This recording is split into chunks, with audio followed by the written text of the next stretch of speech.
नमस्कार।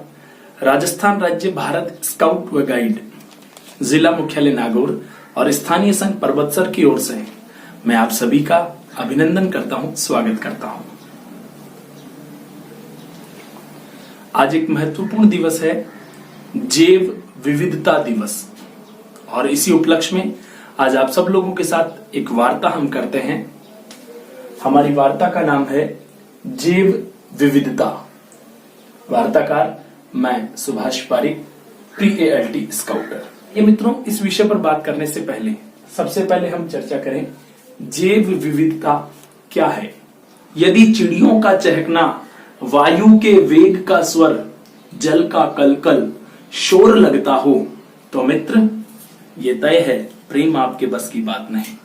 प्रेम आपके बस की बात नहीं। किसी प्राकृतिक प्रदेश में उपलब्ध जीव जंतुओं एवं पादपों की प्रजातियों की संख्या को जैव विविधता कहते हैं। यानी किसी एक क्षेत्र विशेष में पाए जाने वाले समस्त पादपों की प्रजातियां और समस्त जीव जंतुओं की जो प्रजातियां होगी उन्हें जैव विविधता कहा जाएगा।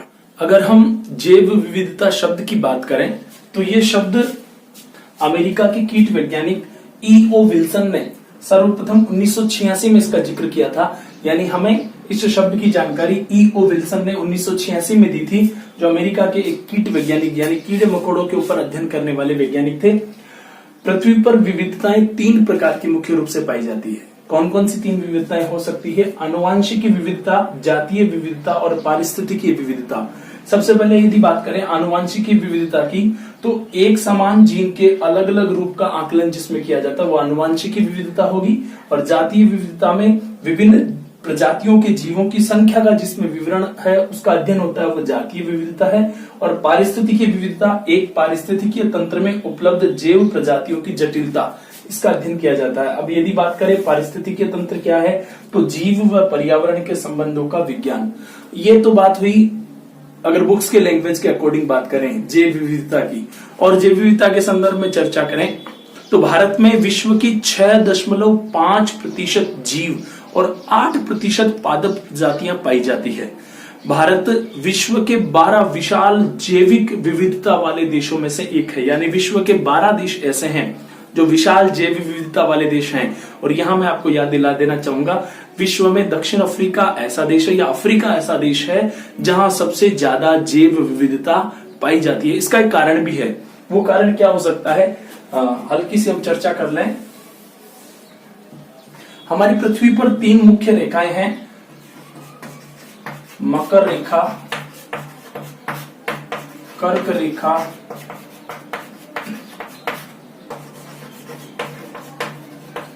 भूमध्य रेखा।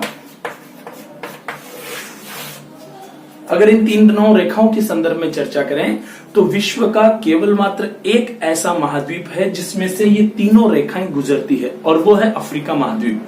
इसलिए इस महाद्वीप में सर्वाधिक जैव विविधता पाई जाती है। अब यदि बात करें कि विश्व के ऐसे भाग जहां जीव जंतुओं की अधिकता एवं दुर्लभ प्रजातियों की अधिकता होती है, उसे तप्त स्थल कहते हैं। तप्त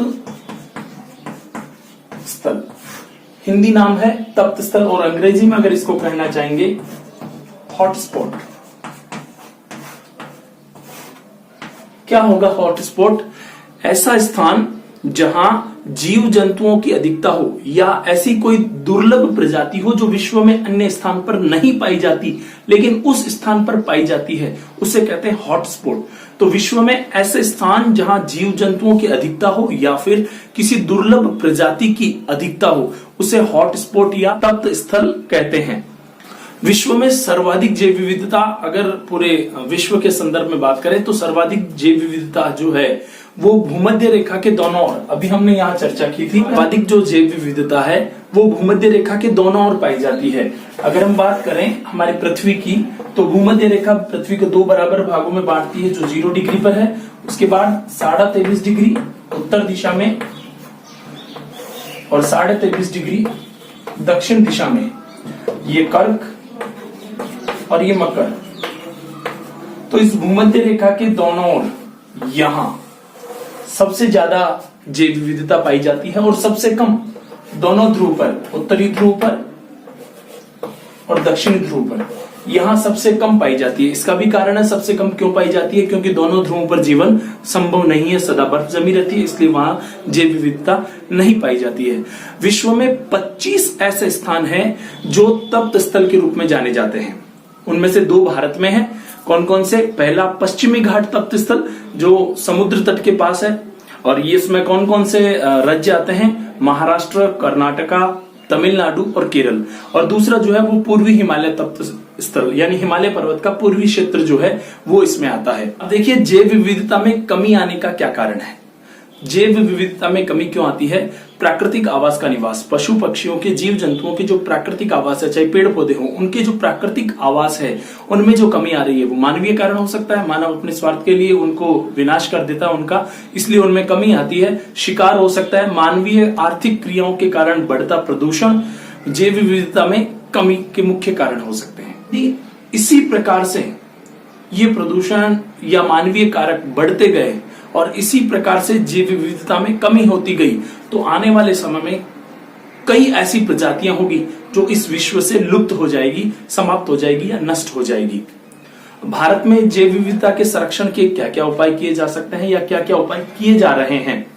भारत हमेशा से वैदिक परंपरा को मानता है, प्रकृति को महत्वपूर्ण स्थान देता है, इसीलिए भारत में कहा जाता है, यह मान्यता है कि 10 कूप समावापी 10 वापी समोहद 10 हद समपुत्र 10 पुत्र समोदय, यानी 10 कुओं के बराबर एक बावड़ी होती है, 10 बावड़ियों के समान एक तालाब होता है, 10 तालाब के समान एक पुत्र होता है और 10 पुत्रों के समान एक पेड़ होता है। यानी 10 पुत्र मिलकर जितनी सेवा करते हैं उतनी सेवा एक वृक्ष अपने जीवन काल में मानव की करता है। इसलिए वृक्ष अधिक से अधिक लगाए जाए तो निश्चित रूप से जैव विविधता में कमी नहीं होगी। भारतीय संस्कृति में अहिंसा परमो धर्म को श्रेष्ठ माना जाता है, महत्वपूर्ण स्थान दिया जाता है। यदि हम हिंसा का भाव त्याग दें, अहिंसा अपना लें, तो जितने भी जीव जंतुओं का विनाश हो रहा है वो धीरे धीरे कम हो जाएगा और जैव विविधता बची रहेगी। इसके अलावा आवास स्थल में सुधार, कृत्रिम संग्रहण पर रोक, वन्य प्राणी संरक्षण अधिनियम, राष्ट्रीय उद्यान व अभ्यारण्य की स्थापना करके जैव विविधता की कमी को रोका जा सकता है। वनों की सघनता, जितने ज्यादा वन होंगे, जितनी ज्यादा वनों की अधिकता होगी, उतनी ही जैव विविधता में अभिवृद्धि होगी, क्योंकि जीव जंतु, पेड़ पौधे, पादप जितने भी हैं वो सारे के सारे वनों में पाए जाते हैं। और अगर वनों में बढ़ोतरी होती जाएगी, उनकी सघनता बढ़ती जाएगी, तो अपने आप जैव विविधता जो है वो बढ़ती जाएगी। अब यदि बात कर रहे हैं जैव विविधता का हमारे जीवन में क्या महत्व है, क्योंकि जैव विविधता इतनी सारी चर्चा के लिए हमारे जीवन में उसका क्या महत्व हो सकता है। सबसे पहले बात करें खाद्य मूल्य। जैव विविधता हमारी खाद्य आपूर्ति को पूरा करती है। कैसे? अनाज के रूप में विभिन्न प्रकार के अनाज हमें इस प्रकृति से मिलते हैं, चाहे वो गेहूं है, चाहे वो जौ है, चाहे वो बाजरा है, चाहे वो चावल है। विभिन्न प्रकार की सब्जियां, चाहे वो टमाटर है, आलू है, गोभी है, कोई भी सब्जी हो सकती है। विभिन्न प्रकार के फल, आम, केला, लीची, तरबूज, अमरूद, ये सारे फल, और विभिन्न प्रकार के मसाले, जैसे चाय हो सकती है, जैसे अजवाइन हो सकती है, सौंफ हो सकता है, गरम मसाला हो सकता है, ये सारे हमें प्रकृति से प्राप्त होते हैं।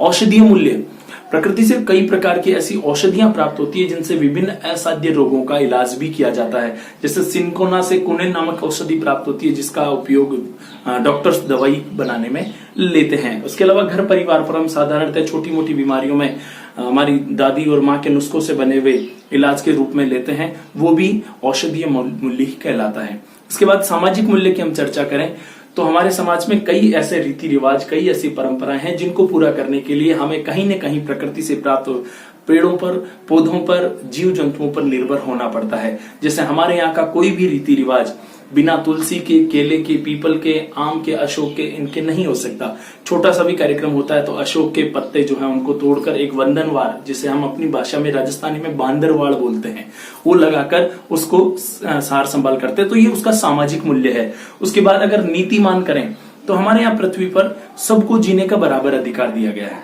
जैसे वाल्तेयर का एक कथन है कि हो सकता है मैं आपके विचारों से सहमत नहीं हूं, लेकिन आपके विचार प्रकट करने के अधिकार की रक्षा करता हूं। यानी यहां प्रकृति पर सबको जीवन जीने का समान अधिकार है, तो हमें ये अधिकार उन जीव जंतुओं को, पेड़ पौधों को भी देना चाहिए, क्योंकि उनको भी इस पृथ्वी पर रहने का बराबर का अधिकार है। हमें उन्हें किसी भी प्रकार से नुकसान नहीं पहुंचाना चाहिए। उसके बाद यदि बात करें सौंदर्यमान की, तो सुंदरता के लिए ये प्रकृति अति आवश्यक है। प्रकृति से सुंदर कुछ भी नहीं हो सकता। आप देखते हैं, आप अगर किसी चिड़ियाघर की सैर करने के लिए जाएंगे और वहां अगर आपको केवल और केवल 10 जानवर मिलते हैं, तो वो आपको चिड़ियाघर भी सुंदर नजर नहीं आएगा। इसलिए प्रकृति की सुंदरता के लिए भी ये जरूरी है, ताकि पर्यटक बढ़े। विभिन्न प्रकार के जो फूल आते हैं जिनसे डेकोरेशन किया जाता है, सजाया जाता है, अगर वो नहीं होंगे तो ये सुंदरता जीरो हो जाएगी। अंत में बस यही कहूंगा कि बाहर अम्फान है और भीतर भी एक तूफान है। विद्रोह देखकर प्रकृति का सहमा हर इंसान है। बार बार प्रकृति का रौद्र रूप देखकर सहमा हर इंसान है। काश अब भी समझ जाएं, इंसान नहीं प्रकृति महान है, प्रकृति महान है, प्रकृति महान है। धन्यवाद।